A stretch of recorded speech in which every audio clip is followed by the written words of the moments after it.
بسم اللہ الرحمن الرحیم۔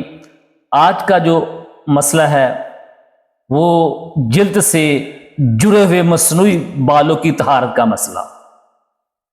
آج کل جدید ٹیکنالوجی کے ذریعے مستقل بنیادوں پر جو مصنوعی بال لگائے جا رہے ہیں، کیا ایسے بال لگوا کر طہارت حاصل کی جا سکتی ہے؟ کیونکہ ان بالوں کو جلد کے ساتھ مستقل طور پر جوڑ دیا جاتا ہے۔ میرے بھائی اس کا جواب سنیے گا، بڑا کمال کا جواب ہے، بہت محبت والا جواب ہے۔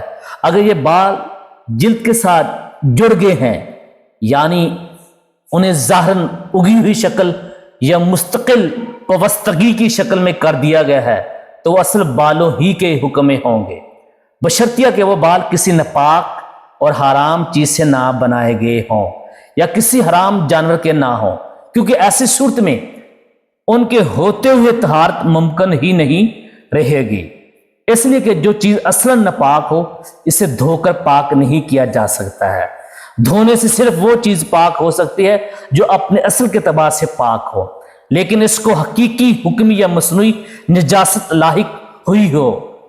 یہ جو ہم نے کہا کہ اگر مصنوعی بال فی نفسی پاک ہو تو وہ اصل بالوں کے حکم میں ہیں، اس کا مطلب یہ ہے کہ جن مواقع پر اصل بالوں کے لیے مسح کافی ہے وہاں ان پر بھی مسح کافی ہوگا۔ جہاں اصل بالوں کو دھونا، ان کی جڑوں تک پانی کا پہنچنا ضروری ہے، وہاں ان کا بھی وہی حکم ہوگا۔ میرے بھائی توجہ سے سنیے گا، اگر خنزیر کے بال ہے، کوئی پاک جانور ہے، کتا لگا لیں، اس کے بال مرد کو لگائے، اس کے سر کے اوپر لگائے تو وہ ناپاک ہی رہیں گے۔ بے شک وہ مرد جتنی مرتبہ زندگی میں غسل کرے وہ ناپاک ہی کی کنڈیشن میں رہے گا۔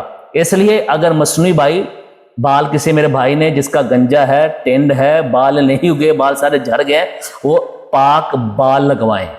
اللہ کی بارگاہ میں دعا ہے کہ آپ کو بھی مجھے بھی اس پر عمل کرنے کی توفیق عطا فرمائے، آمین۔